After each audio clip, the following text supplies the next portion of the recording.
Welcome to the Book Blast podcast and our international podcast series, Bridging the Divide, Translation and the Art of Empathy. We are showcasing a selection of the best writing in translation from around the world being published this year in the UK by 10 leading independent houses, along with a special guest feature. Today I'm interviewing Michael Schmidt, one of the 3 original founders of Carcanet Press, now in its 6th decade. Carcanet is a leading publisher of modern and classic poetry in all the Englishes now spoken and written and in translation. This interview is being recorded via Zoom during the COVID-19 lockdown. Good afternoon, Michael. Thank you for coming to be interviewed. Tell us a bit about your background. You were born in Mexico. How did you end up in Manchester? Born in Mexico in 1947, from a father who was born in 1892. So I feel I have a very long route going into the 19th century. I was educated in Mexico and then in the United States. I went to Oxford, having dropped out of Harvard. And when I was at Oxford, I met Professor Brian Cox, who was professor of English here in Manchester. We became friendly. He created a writer-in-residence post for me, and I came up to Manchester to teach. And I've been at Manchester or in Manchester on and off ever since. Writer-in-residence, so you were teaching literature, poetry? Teaching literature and later on creating the first creative writing program here at Manchester with Richard Francis, the novelist. He and I set up the first writing program. Things took off from there, yeah. But the reason I think Brian Cox wanted to bring me to Manchester was that already at Oxford in 1969, I had set up with friends Carcanet Press. And Carcanet was already, even from its very first steps, was really quite successful. People noticed it. We had quite a lot of press, as it were, and our books were sold quite widely in what was then the much more open book trade than it is now. You founded Carcanet with Peter Jones and Gareth Reeves, working from a farmhouse kitchen table. Tell us a bit about each decade. The kitchen table is a little bit of an exaggeration. It was much more a living room table with a small kitchen off it. And it was an old farmhouse in a little village called South Hinksey, a lovely little village outside Oxford. In our very first incarnation, we ran a magazine called Carcanet, and I wanted to wind the magazine up because I thought I was going off to become a banker. And so as a last sort of throw of the dice, we published 7 little pamphlets.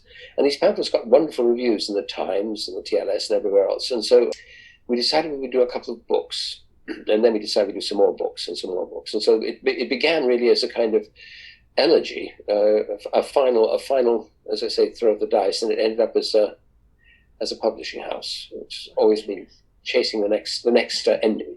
I love it. And what was very nice was that quite early on, because I was working with the Poetry Society in Oxford, I met really people who were incredibly helpful and supportive and have remained so down the years.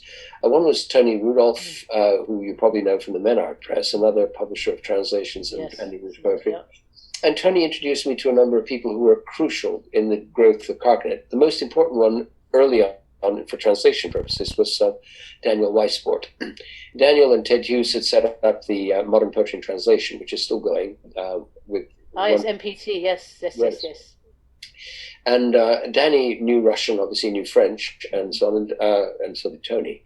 The result was that I had an immediate entree into contemporary Russian literature through them. And Ted Hughes was working on Popeye and Pilinsky and so on. We had the great international poetry festivals at the time. And so Carcanet was in a position to take on some of the great writers of contemporary Europe, Eastern and Western Europe. So that was very exciting. And having people who were willing to, as it were, nurture me and instruct me in what to do, and were very good. They weren't making use of me really. They were making use of Carcanet to expand our English readership really. We set up our creative writing program at Manchester, Peter and I, not really in the expectation that we were going to recruit writers. On the contrary, we were troubled, I think, by the growth of theory. and the kind of yes. the increasing prevalence of theory, the sense of how language is put together, and to do the close reading that Richard had done at Cambridge and I'd done it at Oxford, and to work on their own work. And so we had no expectations of our writers as writers, but almost all of them did much, much better as readers. And it was learning about writing in order to improve your reading. I don't want people to be scholars or anything, but I would love them to be readers and to read deeply. Yeah. The aim of the course is actually to improve your reading and understanding and... Yes, I think nowadays there can be an ethos that says I don't want to read too much because it'll get in the way of my originality. Well, it doesn't work. No. On the contrary, as we know, the more you read, the more. I mean, reading is how you learn. So, but you yourself, publishing apart, you yourself are a poet, a scholar, a critic, a translator, and you've published several collections of your own poems and a novel. So how has that proved beneficial to your work as a publisher? In a way, it's a sort of like a two-way street. How has that helped? Yes, I think I can't imagine life otherwise. I can't imagine. I mean, I love reading and I love poetry more than almost anything else. But I can't imagine having had a career in which I didn't do all those things. They all join up one way or another. Yeah. But I mean, I'm bilingual. Obviously, I learned Spanish first and learned English second. So you translate, I assume, obviously from Spanish into English, and I tried to go the other way, but less successfully. Right. But also, I read Latin at school and learned to translate some from Latin. And I think when you want to understand a poem, the best thing you can do with it is to translate. First of all, read it aloud, as Douglas Graham said, and translate and see what you can do with it. Persistently passionate advocate of fine writing and translation throughout your career, what in your view makes a good translation and what makes it last? I think a good translation has to stand apart from the thing it's translating. I think the translations that try and get too close are almost always distorted by the original language. And I think if you're translating into another language, you have to respect the sinews of that language rather than try and bend them around contort them around another. So when you take, say, Pope translating Homer, he's translating Homer into couplets. He's translating him into the idiom that he is most capable of, most brilliant in, and he's finding solutions that work for the English that he writes in. I always like the sense that if a phrase in, say, Spanish is idiomatic in Spanish, an equivalent idiomatic phrase should be found in English. Not that you should, as it were, copy the idiomaticism of the Spanish. Sure. And so it is a sense of keeping a distance. You're in a dialogue in your language with the original language. And so there are the close-up translations, and some of them, like the experimental translations that Christopher Middleton did of Goethe, are very interesting, where he preserves the word order, because he says that the order in which the words come to is the order in which the sense comes to in German. It's totally alien to English, of course, but it makes you understand all the time that you're reading a translation. He did, in a sense, to prove a point. And a lot of experimental translations are a lot of fun because they try and disrupt English in the direction of the original, but they don't, as it were, kowtow to it in a kind of a slavish way. They're doing something inventive with English. But that's good, but it needs to work, because if you hear the original language behind the translation, you don't want it to sound stilted, but on the other hand, certainly you can play games. Yes. There's that argument of how far do you translate and localize it into English or not. And as you say, experimental, that's something else. But experimental, though, wouldn't sound stilted, for example. Well, experimental can sound very stilted, but in a very creative way. A bad translation sounded stilted, and it's like somebody's wearing clogs on a wooden floor. That's not right. Whereas it's like modern jazz or something. The original hasn't come across, I think, in a bad translation. Whereas in a good translation, even if you're not very close to the original, you're close to something. We published a couple of years ago a book by Philip Terry called Dictator, which was a version of the Gilgamesh epic. Me and my Gilgamesh fixation. Yeah. And he's in a sense invented a way of doing it which is totally un-English, and actually respects a lot of the prosodic principles, or what we assume to be the prosodic principles of the Assyrian languages. And he does it with such tact, and it's very, very funny. it's also very moving. But you have to read aloud. It compels you to read it aloud. But now you say it's very un-English. What constitutes being un-English in that instance? Well, the word order is not natural. He actually puts, as it were, breaks like bars in music every two syllables. So there's a physical. So your eye is sort of having to jump over these hurdles all the time, or is confined within the hurdles. Each line consists of a number of these quite demarcated feet, and the language doesn't flow. He's using what he calls Globish, which is a language of a very limited diction, and he's having to invent Globish.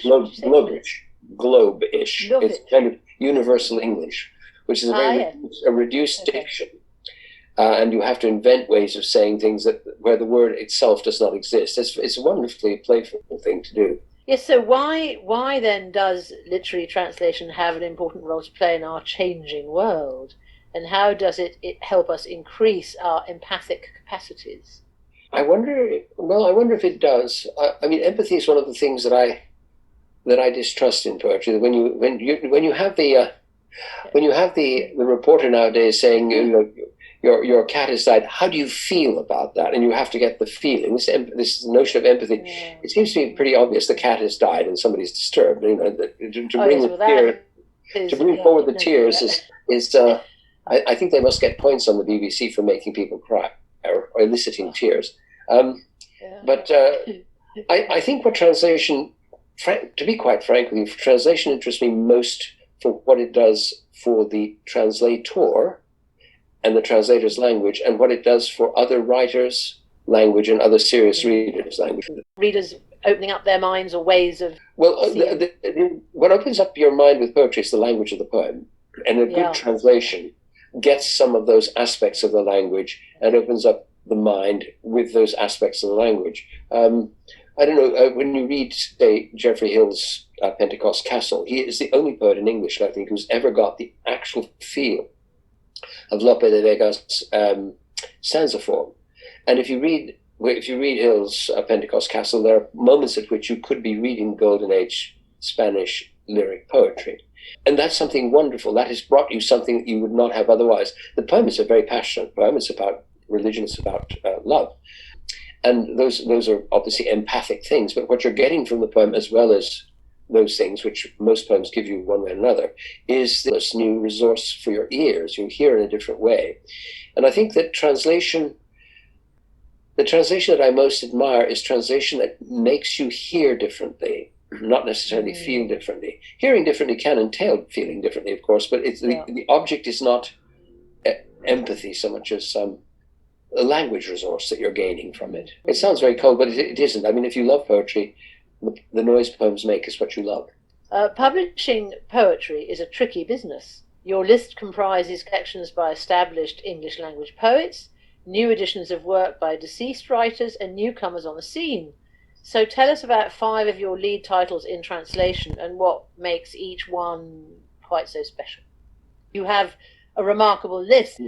Well, I suppose the very first major translation we published was by Daniel Weisbord himself, a translation of the poems of Natalia Gorbanevskaya. She was a Russian dissident poet who was held in a Soviet mental hospital. We published the poems, we published a transcript of her trial, we published an assessment of the trial and of the poems by a wonderful British psychoanalyst. That book had a tremendous impact, I think, on us, because it was very, very widely reviewed and very successful and much talked about. Yeah. But also on her, I believe it led to her being released from prison. So that was the first book. And the translations, some of them are extraordinarily beautiful. It was a time in which we were publishing other Russian translations. So there were Geoffrey Thurley's translations of the Russian poet Yesenin, which I still regard as one of our most beautiful books of translations. But I think he disowned them and his family disowned him or something. And shortly after that, we also published translations of Mayakovsky by Edwin Morgan. Edwin Morgan took Mayakovsky and he translated him not into English, but not into standard English, but into Scots. It's very, very hard to read. It's wonderful to read them aloud if you can manage it. And I remember C.P. Snow reviewing them in the Financial Times and saying, I find Professor Morgan's translations of the Russian almost as difficult as the Russian originals, or no, marginally more difficult than the Russian originals, I think he said. Right. So there are some of the books we published. Later on, in fact, about I think 3 or 4 years ago, we published James Womack's translations of Mayakovsky in a book called Mayakovsky. And they are so spirited, and they do exactly what I was trying to say at the beginning. They stand back from the Mayakovsky and give you equivalences which are as inventive or have an inventiveness almost as vital as Mayakovsky's sort of futurist poems. And so that was one of our finest translations as well. But you published some wonderful French, but they're dead French poets. You have rather a good line in. Which is Bonsoir. We did Bonsoir, the poet's poetry and his prose. We've done a lot. We did Baudelaire. We've done Corbière. We've done a vast range of them. Yes, but I think I think our strongest suit has almost always been Russian. Yes. Today. So do the broadsheets do justice? Or are poetry venues and literary festivals and magazines the main way of getting poets and their poetry out to readers? Historically, the broadsheets have been very helpful. The Times, the Telegraph, the Guardian always had their resident poetry reviewer, as did the Listener, the New Statesman, and the Spectator, and so on. And at the time that we started, of course, there was much less poetry being published. So the Guardian would review probably a good half of the books that were published.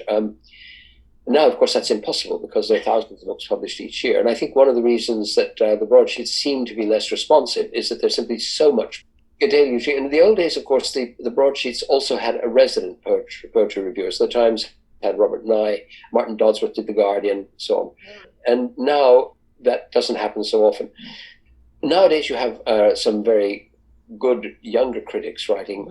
I think the broadsheets that are most honouring poetry nowadays are the Guardian, obviously, which has quite a regular eye towards poetry. The Telegraph, which is very good. The Financial Times does quite a bit of poetry. The Times, possibly the best of all, the Irish Times. So there's still quite a lot of attention in the broadsheets, but I think attention has shifted from the papers to events. So there are festivals, and you often sell books at festivals. And there's so much more poetry being written and so much more poetry being published that events make it possible for you to meet and listen to 10 or 12 poets, or some of the poetry festivals.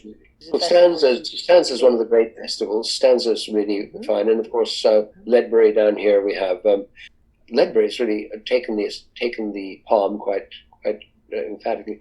Cheltenham used to have a wonderful festival. It seems to me that Aldeburgh is reconstructing its festival. When poetry is part of a larger literature festival, you generally find that the larger literature festival wins out because it's easier to get audiences, famous novelists or newsreaders, than it is for poets. Do large bookshops stock poetry, or is it just the little indie bookshops that are supportive? And what about online outlets? There was one big chain, which is W.H. Smith, which had very little poetry, but they also had a big literature prize. So we were able at one stage to sell over 40,000 copies of Elizabeth Jennings' original collected poems through W.H. Smith, because she won the W.H. Smith Award. 40,000 copies, that's a lot of books. It's as many as some publishers sell a year. So it's, we were quite lucky. In those days, for example, Blackwell's in Oxford. Blackwell's was centred in Oxford. So Basil Blackwell was a very nice, approachable man.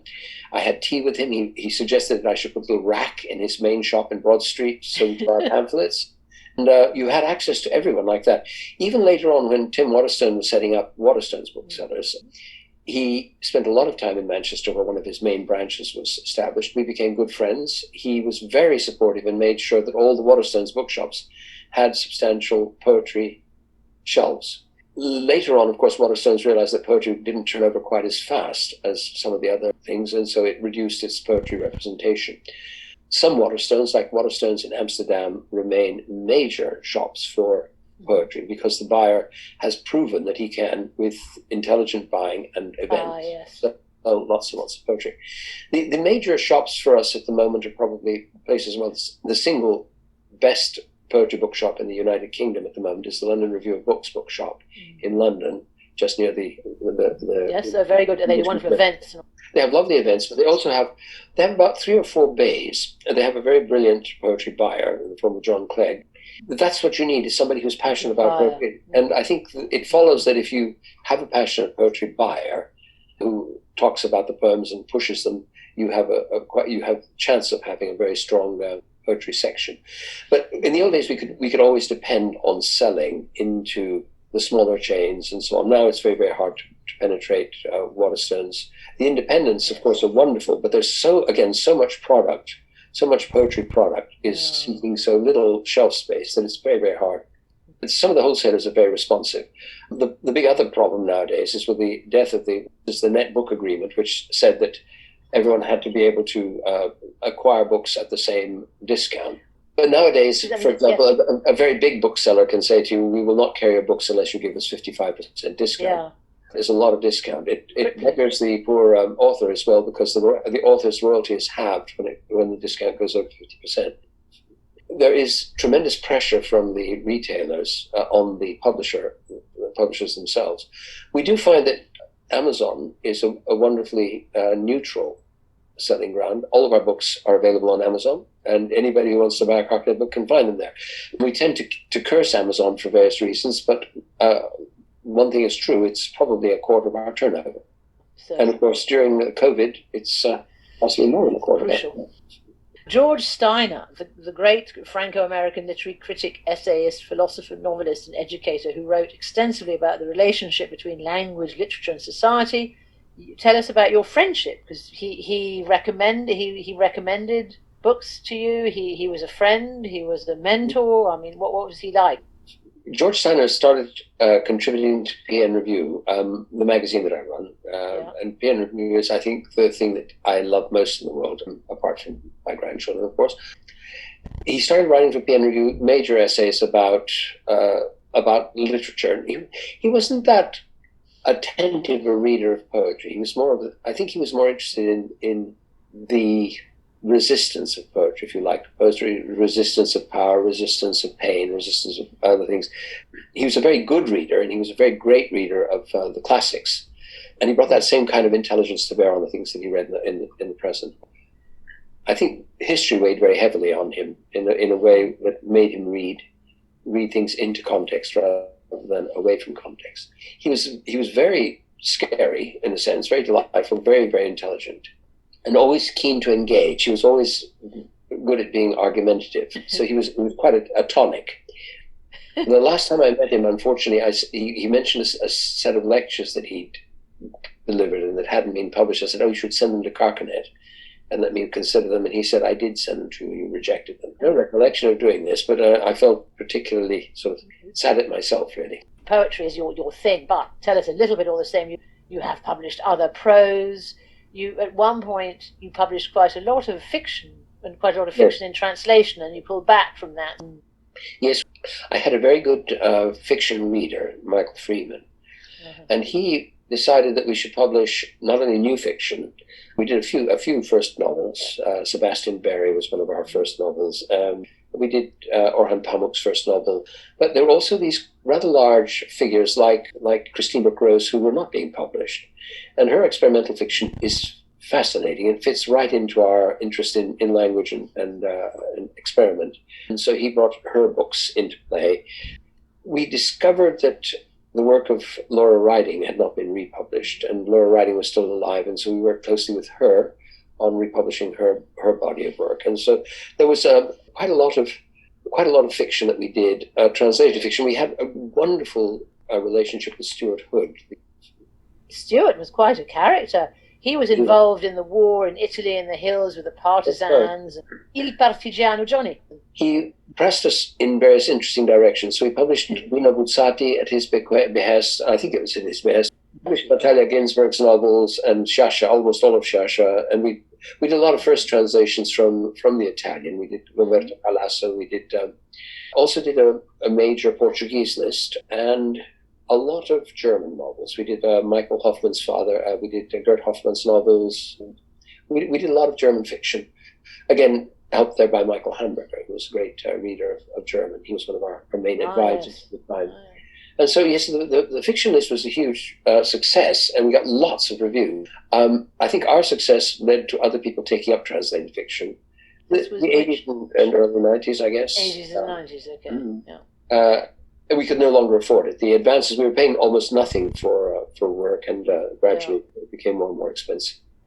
Now, to come to Manuel Villas, author of Heaven, that you've just published, translated by James Womack. So it's sort of two in one, because it's also calor, heat.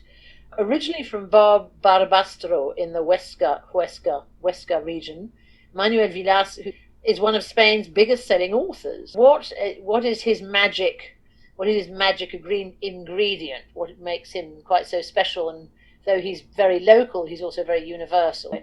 The magazine is my main sort of dragnet. Things reach me through the magazine. If I like them in the magazine, I then develop them with the author into translate into books. Mm-hmm. James Womack sent me a couple of these translations, which were, I thought, side-splittingly funny. They were very, very funny. There was a lot of sex in them, quite a lot of...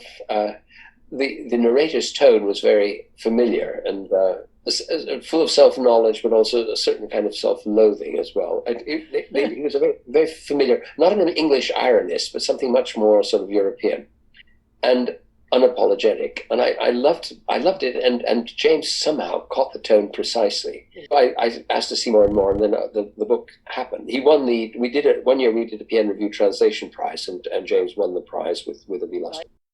Villas is extremely intelligent. I think that's what's so wonderful about him. He's very intelligent and at the same time very much in his body. And it's a body which likes sex, and it knows it's going to be disappointed as well. So there's this wonderful combination of the high and I wouldn't say the low, the base. Let's hope. It's visceral. Visceral, yes. It's like the consul in Under the Volcano, but with a little bit more sense of humor. And the one thing you can do with translation is if you can bring the author to England for the festivals, that can help a lot. It's quite expensive to do that, and the festivals aren't always interested in an unknown Spanish poet. But Spanish, would they not be interested in bringing him over because he has a certain profile? Anyway, this would have probably been his season had we not had COVID. Tell us a bit about PN Review then. How often is it published? Mm-hmm. But for the listeners, who might maybe be interested in checking out PN Review. Okay, PN Review began as a twice yearly hardback anthology of poetry and prose criticism. And when I moved to Manchester, it became quarterly. I set up an editorial board which included Professor Brian Cox, Donald Davy, who was a poet whose work I admired tremendously, both as a critic and as a poet, and my very favorite poet that we've ever published, C.H. Sisson. And Sisson was an old civil servant, and a wonderful classicist, a Latin classicist, not a Greek classicist, and tremendously into French literature and German literature. He was a wonderfully erudite in an open, not in a kind of excluding sense. He was my education. They joined me on the editorial panel, and we published. This is when I think Steiner joined us, probably because of Donald Davies' presence there.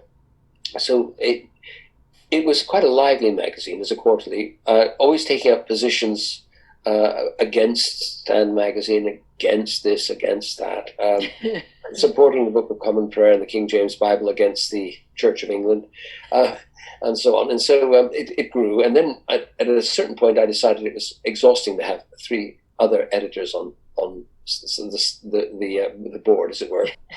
I decided to celebrate them each with a special issue, and to ask them to invite them to retire so that I could do a special issue about them. We then started publishing every 2 months, and for the last I guess 40 years we've been publishing 6 times a year. We just published our 250th issue, and what I love about it is that it is able to respond to things. So if I have a new enthusiasm, I don't have to wait a year before it appears in a book, and I'm tired of it. I can publish while I'm still quite hot with excitement. And also, if you're having a fight with somebody, or if you want to settle a score, you always have your editorial to do it with. Or if you're trying to celebrate somebody, or welcome a new arrival on the block, a new publisher, a new magazine, or whatever. And so it's a wonderfully responsive tool, but also a place where you can. you can follow your own lights.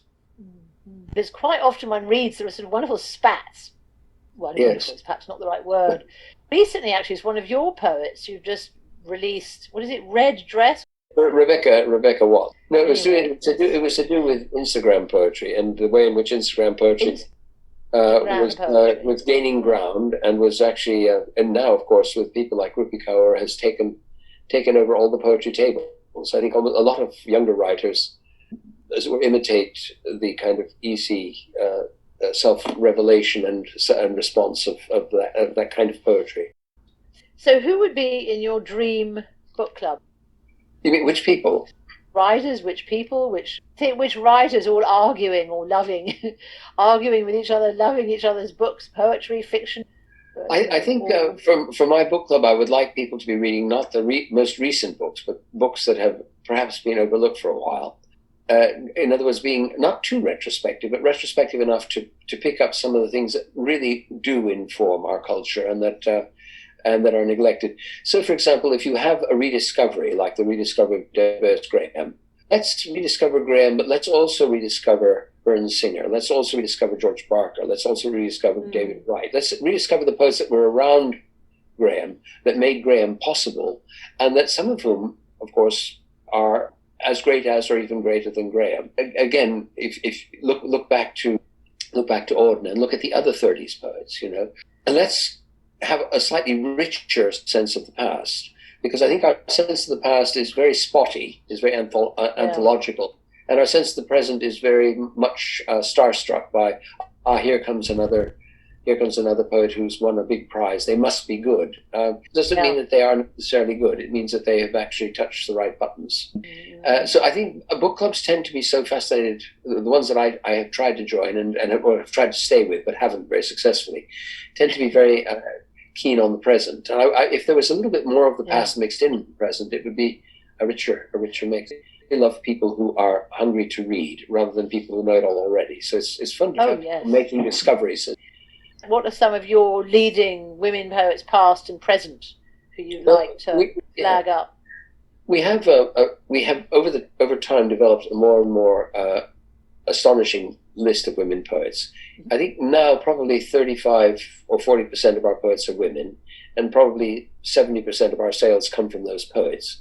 The first major woman poet, or major in terms of sales, woman poet that we picked that joined our list was Elizabeth Jennings, and she has gone on selling ever since.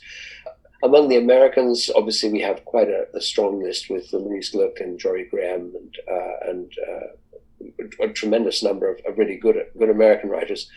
Among the Irish, we have a very strong list led by Evan Boland, including Martina Evans.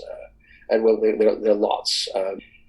And our British list includes, of course, Sinead Morrissey and Tara Berg. And it's slightly invidious to mention some and not to mention others. Sacha Dugdale. We have a lot of younger women, Jane Yeh. I mean, it's a wonderfully varied list.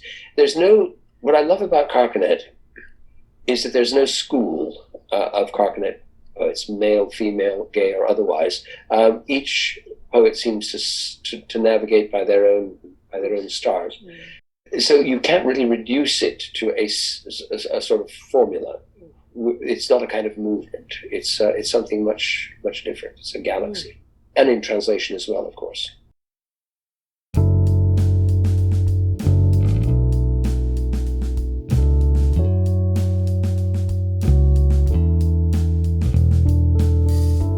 To find out more about Carcanet Press and its books, visit website www.carcanet.co.uk. Their Twitter feed is @Carcanet. This podcast is brought to you by Book Blast. For more bookishness between episodes, visit online journal The Book Blast Diary or find us on Twitter @BookBlast. Special thanks to sound editor Rupert Such, theme tune composer Edward Campbell, and to publisher Michael Schmidt for taking the time to be interviewed. And thank you all for listening to this week's episode of the Book Blast podcast.